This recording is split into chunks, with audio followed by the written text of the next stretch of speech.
My sister cried on my shoulder, took my money, and let me care for her during her mystery pregnancy. Then she confessed, "It's Keith's baby." My boyfriend and sister had betrayed me for months. When he died years later, my family demanded I forgive her. Hello everyone. Thank you for being here with me today. Before I begin my story, I'd love to know which city you're joining us from. Please feel free to share in the comments. Now, let me take you into this story. When I was 14, I thought I had the world figured out. My world, at least. And the center of that world was Keith. He was 15, a year older, with that kind of easy smile that made you feel like you were the only person in the room. We'd known each other since we were kids, running around the same neighborhood parks and trading baseball cards, but that summer, something shifted. That familiar, comfortable friendship sparked into something more, something that made my stomach do flips every time he looked at me.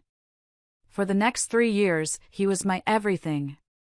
My first love, my first real kiss, the first person I told all my secrets to. Well, almost all of them.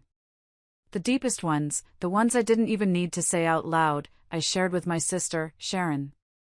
She's a year older than me, and back then, she wasn't just my sister, she was my other half.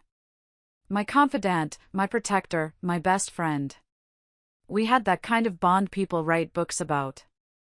We'd stay up late in my room, the one with the pale yellow walls and glow-in-the-dark stars on the ceiling, sharing a bag of chips and whispering about everything and nothing.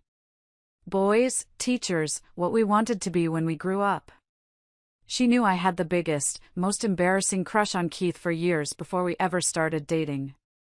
I remember the 4th of July barbecue at the community park like it was yesterday. The air was thick with the smell of hot dogs on the grill and freshly cut grass. Kids were running around with sparklers, and the sun was setting in a blaze of orange and pink. I was hiding by the dessert table, too shy to even look in Keith's direction. Sharon found me there, a paper plate loaded with brownies in her hand. "There you are," she said, rolling her eyes playfully. "He's not going to bite, you know. He's been looking over here for the last 10 minutes. "No, he hasn't," I mumbled, my face turning red. "Yes, he has." "Just go, Brenda," she said, nudging me forward with her hip. "What's the worst that can happen? He says no? Big deal. At least you'll know." Her encouragement was the little push I needed. I walked over, my heart thumping against my ribs, and managed to start a conversation about his new summer job. And she was right there, beaming, when he asked me out a week later. For those 3 years, it felt like we were an inseparable trio. We'd all pile into Keith's beat-up old Ford Escort on Friday nights, the seat smelling like old vinyl and French fries, arguing over the radio station on our way to the movies. We'd spend Saturdays at the lake, with Sharon and me daring Keith to jump off the high rocks into the cold, clear water. I remember one summer afternoon so clearly, a perfect snapshot in my mind. The sun was warm, the air smelled like pine needles and sunscreen. I was lying on a faded beach towel, my head pillowed on my arms, just watching them. I watched Sharon and Keith laughing as they tried to skip stones across the water's surface, their silhouettes dark against the sparkling lake. A perfect, happy little triangle. I felt a surge of love so strong it almost hurt. My sister, my best friend. My boyfriend, my future. I was so blissfully, hopelessly naive. I thought we told each other everything. I thought a bond like ours was unbreakable. I never imagined that the one secret she was keeping, the one thing happening right under my nose, was a secret that would burn my entire world to the ground. I had no idea that while I was looking at them with so much pure, uncomplicated love, they were looking at each other with something else entirely. The first sign that something was wrong was subtle, easy to dismiss. It was a Tuesday in October, I remember, because the leaves had just started to turn that brilliant, fiery red that only lasts for a few weeks. I came home from school, my backpack slung over one shoulder, and found Sharon in the living room, curled up on the couch under a thick Afghan our grandma had made. She looked pale, her usual vibrant energy completely gone. I dropped my backpack by the door with a thud. "Hey, you okay?" You look like you've seen a ghost. She tried to smile, but it was a weak, watery thing that didn't reach her eyes. Just a stomach bug, I think. I feel awful. I immediately went into sister mode, my mind cataloging remedies. I sat on the edge of the coffee table, my brow furrowed with concern. Mom's not home. You want me to make you some toast? Or that ginger ale you like? The one with the real ginger in it? No, I'm okay. Really, she said, pulling the blanket tighter around herself. I just need to rest. For the next few weeks, that was the story. She was always tired, always feeling a little sick. I'd make her tea, bring her blankets, and sit with her while she channel surfed, just trying to be the best sister I could be. I'd do her chores for her, telling her to just stay on the couch. I was worried sick. I thought maybe she had mono or some other lingering illness. The thought of anything being seriously wrong with her was unbearable. One afternoon, I came home to find her crying in her room. I immediately rushed to her side. Sharon, what is it? What's wrong? That's when she told me. She called me into her room and shut the door, a sign that whatever this was, it was serious. The look on her face was one I'd never seen before, a mix of terror and something else I couldn't place at the time, but now I know was guilt. She sat on the edge of her bed, wringing her hands until her knuckles were white. Brenda, she started, her voice barely a whisper. I have to tell you something. And you have to promise you won't tell Mom and Dad. Not yet. My heart started pounding, a frantic drum against my ribs. What is it, Sharon? You're scaring me. She took a deep, shuddering breath, and the words tumbled out, quiet and devastating. I'm pregnant. The air left my lungs in a whoosh. Pregnant. My sister. My immediate reaction wasn't anger or judgment, it was pure, fierce protection. All my fears about her being sick were replaced by a new set of worries. I rushed over and wrapped my arms around her. She felt so fragile, like she might break. Okay, I said, my voice firm, trying to be the strong one for her. Okay. We'll figure this out. Whatever you want to do, we'll figure it all out, together. I spent the next few days in a whirlwind of secret keeping. I drove her to the pharmacy to buy another pregnancy test, just to be absolutely sure, I'd said. I held her hand in the bathroom while we waited for the 2 pink lines to appear again. They did. I held her while she cried, telling her over and over that it would be okay. My only question, the one that burned in the back of my mind, was who the father was. She was so evasive, it was like hitting a brick wall. Does he know? I asked gently one night, as we sat in my car in the quiet, empty parking lot of the grocery store. She just shook her head, staring out the passenger side window at the flickering streetlights. It's complicated, Bren. Please, don't ask me about him right now. I can't. It hurts too much. And because I trusted her, because I loved her more than anyone, I let it go. I respected her pain. I figured it was some guy she was ashamed of, or maybe someone who had already bailed on her the moment she told him. My focus wasn't on him. It was on her. My sister needed me. I researched clinics. I looked up adoption agencies. I listened for hours as she talked about her fears, her hopes, her confusion. I became her rock, her confidant, her shield against the world. I was so proud to be the person she turned to, the one she trusted with her biggest secret. I felt like I was finally repaying her for all the years she'd looked out for me. I had no idea that every comforting word I said, every hug I gave, every moment I spent protecting her was all part of a lie built on the foundation of the most profound betrayal imaginable. The secret couldn't last forever. A couple of weeks later, the morning sickness getting worse, Sharon finally worked up the courage to tell our parents. I stood by her side in the living room, holding her hand so tightly my knuckles were white, ready to defend her against their anger or disappointment. And they were disappointed, of course, but more than that, they were practical.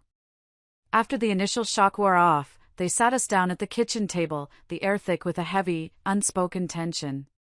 My dad, a man of few words, got straight to the point, his voice gruff but not unkind. Sharon, this is a serious situation. But we're your family. We'll support you through this. But you have to tell us. Who is the father? I saw the panic flash in Sharon's eyes. She shot me a desperate, pleading look. I gave her hand a reassuring squeeze, still completely, blissfully in the dark. Honey, you have to tell us, my mom said, her voice softer but just as firm. He has a right to know, and we need to know who we're dealing with. This isn't just about you anymore. Sharon started to cry, those quiet, shaky sobs that always broke my heart. I can't, she whispered, looking down at her hands clasped on the table. Yes, you can, Dad insisted, his patience wearing thin. This isn't a game. We need a name. Who is it? The room was silent except for her crying and the loud, rhythmic ticking of the grandfather clock in the hallway. Each second stretched into an eternity.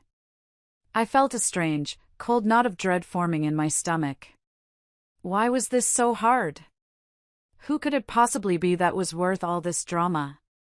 My mind raced through a list of boys from her school, none of whom seemed to warrant this level of secrecy. And then, she lifted her head and looked straight at me. Her eyes were red and swollen, and in their depths, I saw the truth a split second before she said the words. My blood ran cold. The world tilted on its axis. It's Keith, she choked out, the name barely audible. The name hung in the air, an impossible, venomous sound. I think I stopped breathing. The ticking of the clock suddenly sounded like a hammer banging inside my head, each tick a blow. I stared at her, then at my parents, whose faces had morphed from concern to utter, slack-jawed shock. I pulled my hand away from hers as if I'd been burned. My skin crawled where she had touched me. What did you say? My voice didn't sound like my own. It was flat, hollow, a stranger's voice coming out of my mouth. Brenda, I'm so sorry, she sobbed, reaching for me across the table. I recoiled, pushing my chair back. No. Say it again. I want to hear you say it again. It's Keith's, she finally managed to say clearly, her voice cracking on his name. That was it. The floor fell out from under me. The cozy kitchen, the concerned faces of my parents, my crying sister, it all just faded into a roaring sound in my ears. I stood up, the legs of my chair scraping loudly, violently, against the linoleum. I didn't scream. I didn't cry. I felt nothing. It was a terrifying, empty void where my heart used to be. I walked out of the kitchen, up the stairs to my room, and locked the door. I heard my mom calling my name, but it sounded like it was coming from a great distance, underwater. I picked up the phone, my hands strangely steady, and dialed Keith's number. He answered on the second ring, his voice cheerful and completely, sickeningly oblivious. Hey, you, he said. Is it true? I asked, my voice devoid of any inflection. There was a pause, a beat of silence that told me everything. Is what true? He asked, but the confidence was gone. Is my sister pregnant with your baby? The silence on the other end of the line was my answer. It was a heavy, guilty, damning silence. When he finally spoke, his voice wasn't apologetic. It wasn't remorseful. It was dismissive. Look, Brenda, it happened. I was going to tell you. Were you? I asked, the numbness starting to crack, replaced by a cold, sharp anger that felt like shards of ice in my veins. When? After the baby was born? Yeah. Listen, I'm sorry you found out this way, but I'm done with us. I want to be with Sharon. It's better this way.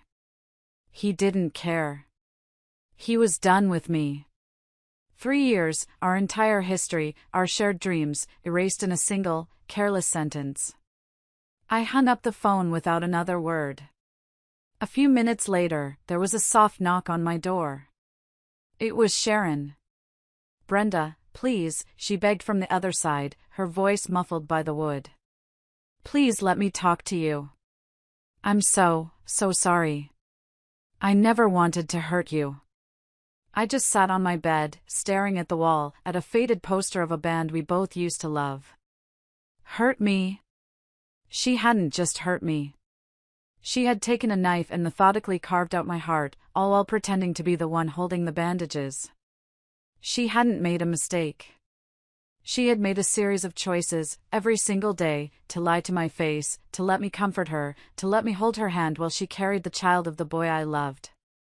The betrayal was so complete, so absolute, it was almost biblical. And in that moment, I knew, with a certainty that chilled me to the bone, that the sister I had loved was gone forever.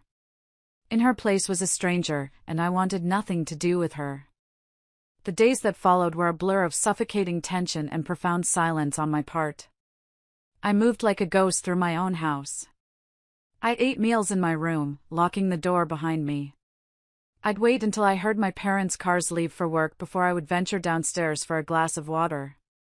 The house felt both too big and too small, every corner holding a memory that was now tainted. Sharon would leave notes under my door, long, rambling apologies written on notebook paper, filled with excuses and pleas for forgiveness.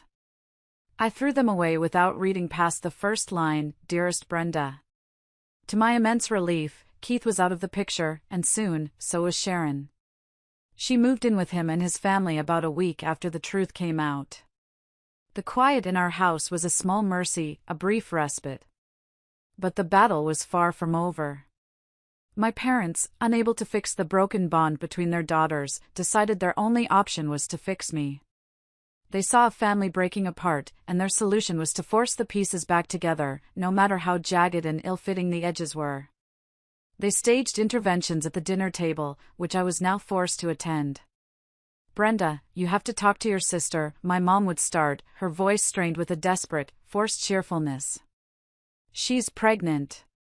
She's going through a lot. She needs you." "She should have thought about that before she slept with my boyfriend for months behind my back," I'd reply, my voice flat, my eyes focused on pushing my peas around my plate. "He was just a high school boyfriend," my dad would interject, his frustration growing with each failed attempt. "People make mistakes at this age." Lord knows I did. "But Sharon is your sister for life. You don't just throw that away over some boy." Some boy. They had reduced 3 years of my life, my first love, the person I thought I would marry, to some boy. They couldn't see, or refused to see, that it wasn't about Keith anymore. It was about the lie. It was about looking into my sister's eyes, the same eyes I had trusted my entire life, and realizing the person I thought I knew better than anyone was a complete stranger, capable of a breathtaking level of cruelty. Their next brilliant idea was therapy. Not for the family to navigate this catastrophe, not for Sharon to understand the depth of her betrayal, but for me. To fix my anger. They took me to our church therapist, a kindly older woman named Mrs. Gable, who smiled a lot and spoke in soft, gentle tones that set my teeth on edge. The office smelled like potpourri and condescension. "Brenda," she said during our first and only session, her hands folded neatly in her lap, "your parents are very worried. They love both their daughters and want to see peace in the family. I understand you're feeling a lot of anger right now. But forgiveness is a powerful healer." I just sat there on the floral couch, staring at the potted fern in the corner of her office, focusing on the intricate patterns of its leaves. "There's nothing to forgive," I said quietly. "It's not about forgiveness. It's about an ending. The person I thought was my sister doesn't exist. I'm mourning her, I guess. You can't forgive someone who is gone." Mrs. Gable tried to explain that holding on to anger was like drinking poison and expecting the other person to die. I told her I wasn't drinking poison, I was building a wall. A necessary one. All their attempts, all their talks and forced therapy sessions didn't bring me closer to forgiving Sharon. They just pushed me further and further away from my parents. I realized they weren't on my side. They were on the side of keeping up appearances, of pretending we were a happy, normal family so they wouldn't have to feel uncomfortable. The day I turned 18 was the day I packed my bags. It wasn't a dramatic, screaming exit. I did it quietly, methodically, while they were at work. I packed my clothes, my books, and a small, dusty box of photos from the back of my closet, the ones from before, the ones where we were all smiling. I couldn't bring myself to throw them away just yet, but I couldn't look at them either. I left a short, simple note on the kitchen counter. I've moved in with Grandma Helen. I need some space. I'll call you. Loading the last box into my car felt like taking my first breath of fresh air after being underwater for too long. The air was crisp and cool. Driving away from that house, from the constant pressure and judgment and the ghost of my former life, I didn't feel sad. I felt free. I was finally choosing myself. I was leaving behind the ruins of my old life and driving toward the one person I knew would understand, the one person who had never, ever let me down, my grandma. Grandma Helen's house was my sanctuary. It was a small, cozy bungalow on a quiet street, with a porch swing and a garden full of rose bushes she fussed over constantly. The house always smelled faintly of cinnamon, yeast from her baking, and old books. She welcomed me at the door with a hug that felt like coming home, a hug that said everything without a single word. And more importantly, she didn't press. She didn't ask 1,000 questions or tell me what I should do. She just made me a cup of tea, showed me to the guest room with its handmade quilt on the bed, and said, "You stay as long as you need, sweetie. This is your home now." For the first time in months, I felt like I could actually breathe, like the crushing weight on my chest had finally eased. I spent the first week mostly sleeping and reading, letting the quiet of her house slowly heal my frayed nerves. I got a part-time job as a waitress at a local diner to start saving money and contribute to the bills, even though Grandma Helen insisted I didn't have to. The small salary wasn't much, just enough for gas and my books, but it was mine. It was a tangible step toward building a life that was completely separate from the mess I'd left behind. I enrolled in general education classes at the community college. Life fell into a quiet, predictable, and wonderfully boring rhythm. I had very little contact with my parents, just a brief, polite phone call every couple of weeks where we'd talk about the weather and my classes, carefully navigating around the giant, unspoken topic of my sister. And I had zero contact with Sharon and Keith. Then, the wedding invitation arrived. It was a rushed affair, planned for just before the baby was due. I saw it on the kitchen counter when I came home from work one day, smelling like coffee and fried bacon. Grandma Helen had left it there for me to see, but she didn't say a word, just continued to wipe down the counter. I picked up the cream-colored envelope, my name written in Sharon's familiar loopy cursive. The sight of it made my stomach turn. I didn't even open it. I walked over to the trash can and dropped it in, the sound of it hitting the bottom a small, satisfying thud. A few years passed like this. I heard through the family grapevine that they'd had their first child, a boy. Then a second, a girl. Each piece of news was a small, distant echo from a life that no longer felt like mine. Sharon made several attempts to reach out. She'd send long, pleading emails to an old account I rarely checked. I'd see the subject lines, "Thinking of you" or "Please, Brenda," and delete them without opening. She'd try to call my grandma's house, but I never picked up when I saw her name on the caller ID. One day, she tried a different tactic. She called Grandma Helen, thinking she could find a sympathetic ear. I was in the other room, studying for a history final, but I could hear my grandma's side of the conversation. Her voice was calm, patient, but unshakable. "No, Sharon, I don't think that's a good idea," Grandma said into the phone. "A surprise reunion at my house? That sounds like a terrible, manipulative idea.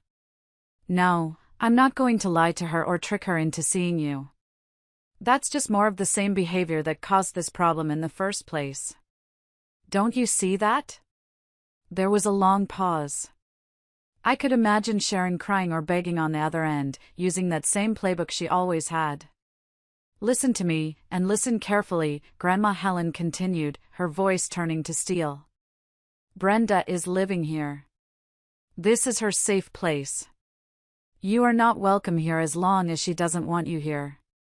She is an adult, and she has made her choice. You and everyone else in this family need to start respecting that. No, I will not help you. Goodbye."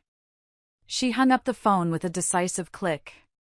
When she saw me standing in the doorway, my textbook forgotten in my hand, her expression softened. "That girl," she said, shaking her head with a sigh. "She still doesn't get it." My parents were furious with her, of course. My mom called and accused her of fanning the flames and turning me against them. My grandma's response was perfect. She told them, if everyone is so quick to forgive Sharon for her mistakes and let her do whatever she wants, then Brenda should be given the same grace to feel and do what she wants. The difference is, Sharon broke a relationship for selfish reasons. Brenda is just trying to protect herself. And I'm going to help her do that. In that moment, I knew I wasn't just staying with my grandma. I was learning from her. She was teaching me that family isn't just about blood. It's about respect, about safety, and about standing up for the people you love, even if it means standing against everyone else. The years that followed my move to Grandma Helen's were quiet but transformative. I finished my associate's degree at the community college and, with a combination of my savings and some student loans, I transferred to a state university a couple of hours away. It was a big step, moving into a dorm and then, a year later, my own small apartment with a roommate named Sarah. It was scary, living so far from the safety of my grandma's house, but it was also exhilarating. For the first time, I felt like I was just Brenda, not the girl whose sister and boyfriend betrayed her. My life began to fill with new people and new experiences. I made friends in my classes, people who knew nothing of my family drama. I got a job at the university library, and the scent of old paper and the quiet hum of students studying became a comforting backdrop to my days. Sarah became a close friend. She was funny and kind and had her own complicated family history, so she understood the need for boundaries without me having to explain every painful detail. One night, after a particularly long study session, I told her a vague version of the story. I watched her face, expecting judgment or pity, but all I saw was empathy. "Wow," she said, shaking her head. "That's awful. I'm so sorry you went through that. Your sister and that guy, they don't deserve you." It was that simple. No excuses, no platitudes. Just validation. It was then that I started learning to trust again, cautiously at first. The silence from my side of the family was a wall I carefully maintained. I still spoke to my parents, but our conversations were superficial, carefully navigating around the giant, unspoken topic of my sister. They knew better than to bring her up anymore. The rest of the extended family was a mixed bag. Some aunts and uncles, after seeing I wasn't changing my mind, finally let it go and treated me normally. Others, however, saw me as cold and unforgiving, a permanent stain on the family's happy picture. I remember one particularly awkward encounter at my cousin's college graduation party. I had only agreed to go for a short time to support my cousin, planning a quick in and out. I was getting a plate of food, trying to remain inconspicuous, when my Aunt Carol cornered me by the potato salad. She was one of the loudest voices in the Forgive and Forget choir. "Brenda," she said, her voice dripping with a false, sugary sympathy that made my skin crawl. "It's so good to see you. We miss you at family gatherings." "It's good to see you too, Aunt Carol," I said politely, my eyes scanning for an escape route. She didn't take the hint. "You know," she leaned in closer, her perfume overpowering, "your sister asks about you all the time. Her kids are getting so big. There's little Michael and sweet Emily. They don't even know their aunt. It's such a shame. Life is too short to hold grudges, you know. Especially with family." I felt that old, familiar heat rise in my chest, the defensive anger that I had worked so hard to control. But the scared, broken 17-year-old was gone. In her place was a 24-year-old woman who had been through therapy, on her own terms, this time, and had learned to set boundaries. I calmly put down my plate and looked her directly in the eye. Aunt Carol, with all due respect, this isn't a grudge. This is a boundary for my own mental and emotional well-being. My relationship with Sharon, or lack thereof, is a result of her actions, and it is not up for public discussion. Now, if you'll excuse me, I'm going to go congratulate the graduate. I walked away, leaving her standing there with her mouth slightly open, a spoonful of potato salad hovering in midair. It felt incredible. It was a quiet victory, but a profound one. I was no longer a passive participant in my own life story. I was the one writing it, and I was editing out the toxic characters. Sharon and Keith were a distant thought, a chapter 1 had closed. I heard through the grapevine they bought a house in a new subdivision. I heard Keith got a good promotion at the construction company he worked for. I heard their kids were starting school. It was all noise from another universe. My universe was here, in my small apartment, with my friends, my studies, and my future. I was happy. Or at least, I was content. I had peace. And I had learned that peace was worth more than anything. I thought the worst was over. I thought I could just continue living my quiet life, forever separated from them by the wall I had so carefully built. But life has a way of tearing down walls when you least expect it. I was 29, working as a project manager for a small marketing firm in a city about 3 hours from my hometown. I had a life I was proud of, one I had built from the ground up. I had a nice apartment with a balcony that got the morning sun, a great circle of friends I'd travel with, and a career that was challenging and rewarding. The past was a scar, yes, but it was a scar that had long since faded to a silvery line. It didn't ache anymore. The call came on a Wednesday morning. It was a perfectly normal day. I was in my office, which was really just a cubicle with a nice view, sipping my second coffee of the day and reviewing a budget report. The numbers were blurring together. My cell phone buzzed on the desk, the screen lighting up with a picture of my mom. I sighed, briefly considering letting it go to voicemail, but some nagging instinct made me answer. "Hi, Mom," I said, my eyes still on the spreadsheet in front of me, my fingers poised over the keyboard. Her voice was strange, thick with tears and unnaturally high-pitched. "Brenda, something's happened." My stomach clenched instantly. My first thought, my only thought, was of my grandma. "Is Grandma okay?" I asked, my voice sharp with alarm. Yes, she's fine. It's Keith." I froze, my fingers hovering over the keys. Keith. I hadn't said his name out loud in years. It felt foreign on my tongue even just thinking it. "What about him?" "He's gone, honey," she sobbed, a raw, broken sound. "He had a heart attack this morning. At work. A massive one. He died. He's dead, Brenda." The words didn't compute at first. Dead. Keith.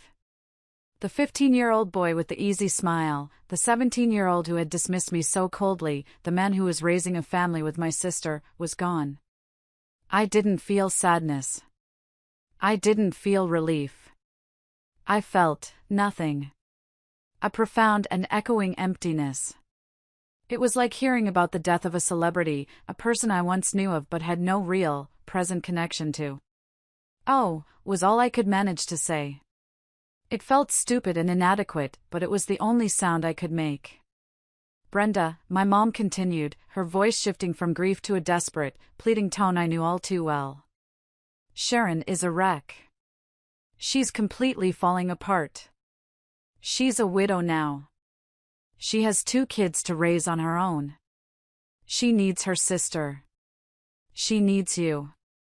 This is it, honey. This is the time to let go of the past. God is giving you a sign. You have to come home for the funeral. You have to be there for her. And there it was. Not even an hour after he had died, and they were already using his death as a tool, a crowbar to pry open the door I had sealed shut a decade ago. The numbness I felt began to curdle into a familiar, weary anger. It was so predictable, it was almost boring. "Mom," I said, my voice dangerously calm and steady. "I am sorry for Sharon's loss. I am genuinely sorry that 2 children have lost their father. That is a terrible thing. But my feelings about what happened between us have not changed. His death does not change what they did. I am not coming home." "How can you be so cold? So heartless?" she cried, her voice rising in disbelief. "Brenda, this is your family. He was a part of your life too." "He stopped being a part of my life the day he chose to betray me with my own sister," I said, the words sharp and clear and final.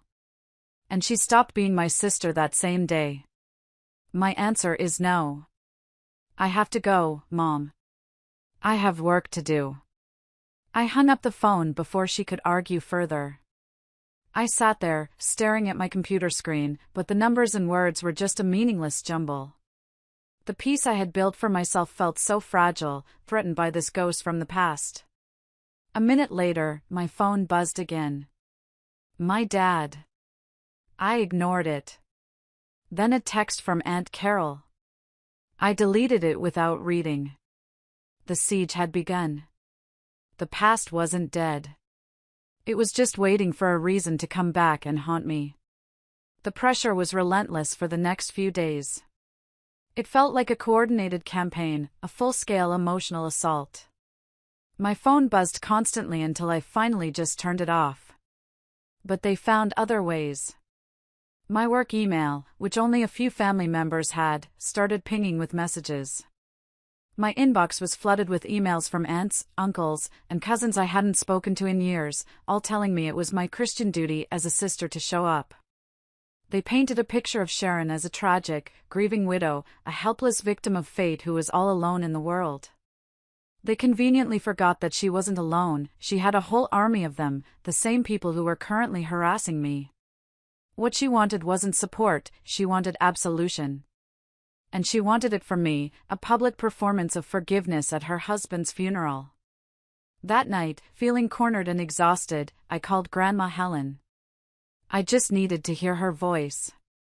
I paced back and forth in my small living room, the city lights twinkling outside my window, feeling a million miles away from that small town and its suffocating drama. "They're all calling me," I said, my voice shaking with a mixture of anger and exhaustion. "They're trying to guilt me into going to the funeral. Mom said God was giving me a sign." "A sign?" "They're making me feel like a monster, Grandma." "You are not a monster, Brenda," she said, her voice a soothing balm on my frayed nerves. It was calm and steady, an anchor in my storm. "You are a woman who is protecting her own heart. There is no shame in that. Don't you let them tell you otherwise." "But maybe they're right," I whispered, the years of their insidious guilt-tripping creeping in at the edges of my resolve. "He's dead. He's gone. What's the point of holding on anymore? Is it really worth all this?" "Let me ask you something, and I want you to answer honestly," she said gently. "If you go, what do you think will happen? Do you think you and Sharon will have a tearful reunion over his casket and everything will be magically fixed? Do you think the last 12 years will just melt away?" "No," I admitted, sinking onto my couch. "Of course not." "Exactly. You know what will happen. It will be a show. They will use your presence as proof that everything is forgiven, that the family is whole again.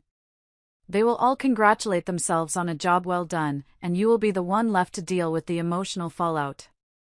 Your feelings don't matter to them in this. It's all about their comfort and their appearances." She was right. I knew she was right. But it was still so hard to stand firm against the tide of my entire family. "I'm not going," I said, more to convince myself than her. "I'm just not going." Good, she said simply. And neither am I. I stopped, stunned. What? Grandma, you don't have to do that. You can go if you want to pay your respects. This isn't your fight. I heard her sigh on the other end of the line, a weary but resolute sound. Brenda, sweetie, let's be honest. This became my fight the moment they decided to hurt you, and I decided to stand by you. And even if I wanted to go, I know exactly how that day would be spent. Your mother and your aunts would spend the entire time in my ear, whispering and pleading, trying to browbeat me into forcing you to reconcile with Sharon. A funeral is supposed to be about honoring the dead and comforting the living. It is not the place for that kind of manipulation. So, I am removing myself from the situation entirely. I'll send a sympathy card and a check for the kids' college fund, but I will not be a pawn in their game. Tears welled up in my eyes, but for the first time in days, they were tears of profound gratitude. I wasn't alone in this. The one person whose opinion truly mattered to me, the matriarch of our family, was standing right beside me, holding the line. Thank you, Grandma, I whispered, my voice thick. There's nothing to thank me for, she said. That's what family does. The real kind, anyway. So, on the day of the funeral, I went to work. I buried myself in spreadsheets and conference calls. I kept myself busy, focusing on anything but the ceremony happening 3 hours away. And Grandma Helen spent the day in her garden, tending to her roses. We skipped the funeral, and in doing so, we sent a clear, unified message. But our silence didn't end the war. It just changed the battlefield. And the next attack was aimed directly at my shield. Since I refused to answer my phone, and my email was a black hole of deleted messages, the family focused their full attention on the one person they could still reach, Grandma Helen. And it was brutal. It was a siege. It started the day after the funeral. My mom called her, crying hysterically, accusing her of abandoning the family in its time of need and disrespecting Keith's memory. My dad called, his voice cold and disappointed, saying he never thought his own mother would be so cruel as to boycott her grandson-in-law's funeral. Aunt Carol and a few others followed suit, a relentless barrage of calls and texts. They couldn't get to me, so they were trying to use my grandma as their emotional punching bag, hoping to hurt her enough that she would, in turn, pressure me. I'd go over to her house for dinner on Sundays, and her phone would ring off the hook. She'd look at the caller ID, sigh, and just let it go to voicemail. Later, after we'd eaten, sometimes we'd listen to the messages together. They were a masterclass in emotional manipulation. Mom, it's me, one message from my own mother began, her voice dripping with sorrow.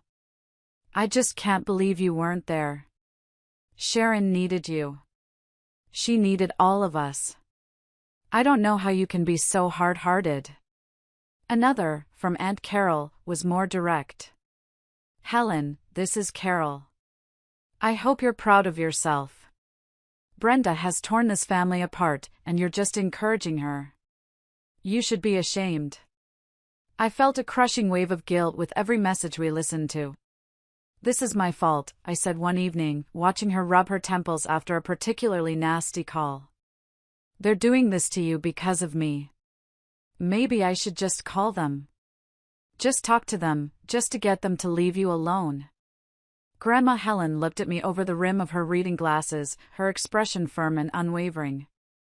Don't you dare, she said, her voice sharp. Do not let them win with that tactic. That is exactly what they want. I am a grown woman, Brenda. I am tougher than they think. I can handle a few cranky relatives. Do not set yourself on fire to keep them warm. But it wore on me, seeing her deal with it day after day. I hated it. She was in her 80s. She didn't deserve their abuse. She was just trying to protect me. One afternoon, I stopped by unexpectedly and found her sitting at her kitchen table, a pen and a small, leather-bound notebook in front of her. The phone was ringing again, a shrill, insistent sound. She just smiled wryly and ignored it. You know, she said, making a little tally mark on the paper as the ringing finally stopped. In a way, they're being very helpful. They're making it incredibly easy for me to trim down my will. Every time one of them calls with some nonsense, I just think, well, that's one less person to worry about in the inheritance paperwork. Your dad's portion is looking smaller by the day. I couldn't help but laugh, a real, genuine laugh, even though I felt awful. Her dark humor was her armor. But it was my battle, and she was the one on the front lines, taking all the hits. And that was the moment I started to question everything again. Was I the one in the wrong? Was my refusal to bend, my stubborn silence, turning me into the villain of this story? I saw what they were doing to the one person I loved most in the world, and I had to wonder, was I the idiot for letting this go on? And that's where I was, at my lowest point. Not because of what they were saying about me, but because they were hurting the only woman who had ever truly stood by me. I asked myself 1,000 times, am I the selfish one, the monster? If you're still listening, please do me a favor and like this video, and comment with the number 1 down below. It lets me know you gave me a like, and it tells me that you're right here with me on this journey. Your support means more than you know, it's a huge encouragement for me. So please, comment with the number 1, and let me tell you the rest of my story. Thank you. Seriously, thank you. Knowing you're still here, it helps more than you can imagine. For a long time after that, after seeing what they were putting my grandma through, I really struggled with the idea that I was the problem. You hear something enough times, even from people you don't respect, and a little piece of it starts to stick.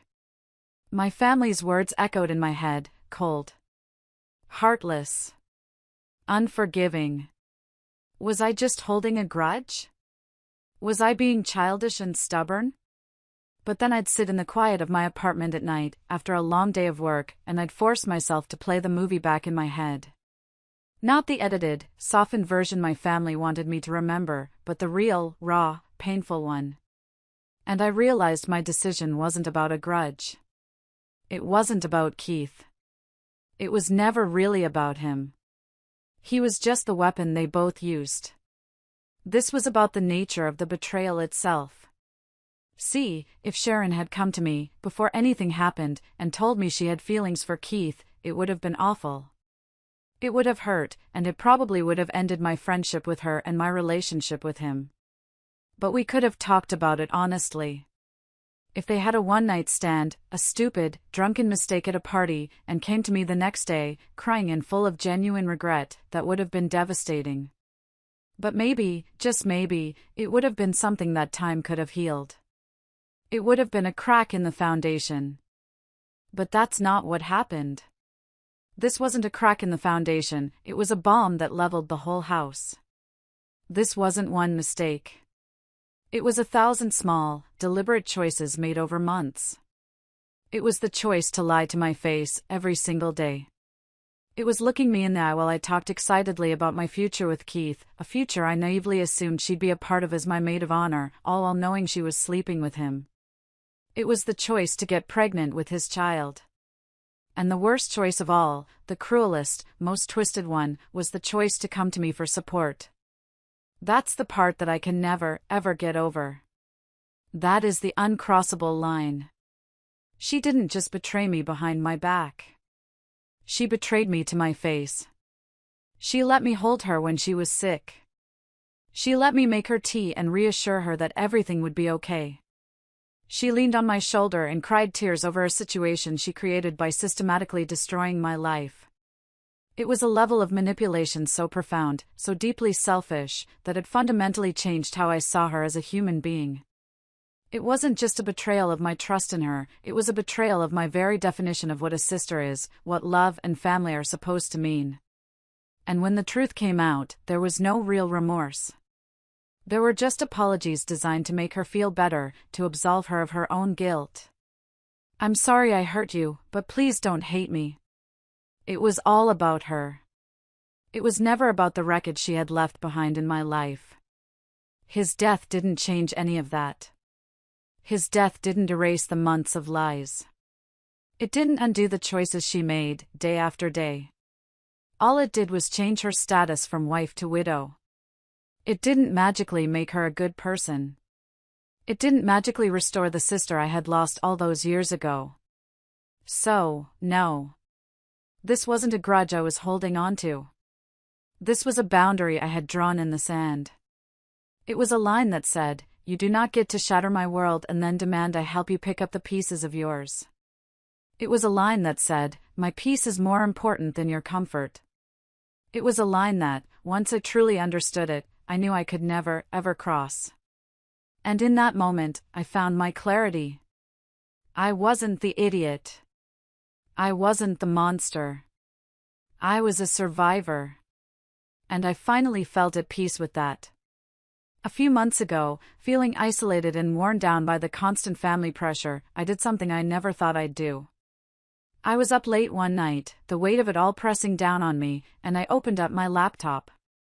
I wrote the whole story down, from start to finish, changing our names but keeping every detail exactly as it happened. I posted it on an online forum, a place where people share their stories and ask for outside opinions. I just needed to know what people outside of my chaotic family bubble thought. Was I truly a cold-hearted monster? I clicked post and walked away from my computer, my heart pounding, half expecting to be torn to shreds by strangers on the internet. When I came back a few hours later, I had to refresh the page twice. I thought it was a glitch. There were hundreds, then thousands, of comments. And they were overwhelmingly, fiercely on my side. People from all over the world, strangers who owed me nothing, were validating the feelings I had carried alone for over a decade. They dissected the story with a clarity I had been missing. They said things like, "That wasn't a mistake, that was a calculated betrayal. You owe her nothing. And, the fact that she used you for emotional support while she was pregnant with your boyfriend's baby is the most unforgivable part of the whole story. You are not the a-hole here, not even close." And the love for my grandma, it was incredible. I sat there and cried as I read the comments. They called her a legend, a queen, a rock star. "Your grandma is the only real family you have in that story, and she's a damn national treasure," one person wrote, and it hit me so hard because it was true. Reading those comments felt like a weight I didn't even know I was carrying had been lifted off my shoulders. It was a global chorus of voices telling me that I wasn't crazy, that my pain was real, and that my boundaries were not only justified but necessary for my survival. It gave me the final piece of strength I needed. The calls from my family have mostly trickled to a stop now. I think my grandma's will-trimming comments might have finally gotten back to them. Or maybe they just got tired. Either way, the siege is over. My relationship with Grandma Helen is stronger than ever. We talk on the phone every day. I drive down to see her at least twice a month. We're it. We're each other's family. The rest of them are just relatives. I don't know what the future holds for Sharon and her kids. I truly hope, for their sake, that she can find a way to be a good mother and a better person. I hold no active ill will, but I also hold no space for her in my life. I chose peace. I chose self-respect. And I chose to honor the 17-year-old girl whose world was shattered by giving her a future free from the people who broke it. It took a long time, but I finally learned that you can't choose the family you're born into, but you can absolutely choose the family you build around you. And my family might be small, just me and my incredible grandma, but it's built on a foundation of truth, loyalty, and unwavering support. And that's an inheritance worth more than all the money in the world. Thank you so much for listening to my story, for sticking with me through all of this. If you've been through anything like this, if you've ever had to make a hard choice to protect your own peace, please know you're not alone. Don't be afraid to draw your own lines in the sand. You deserve to be happy. You deserve to be safe. Thank you for hearing me.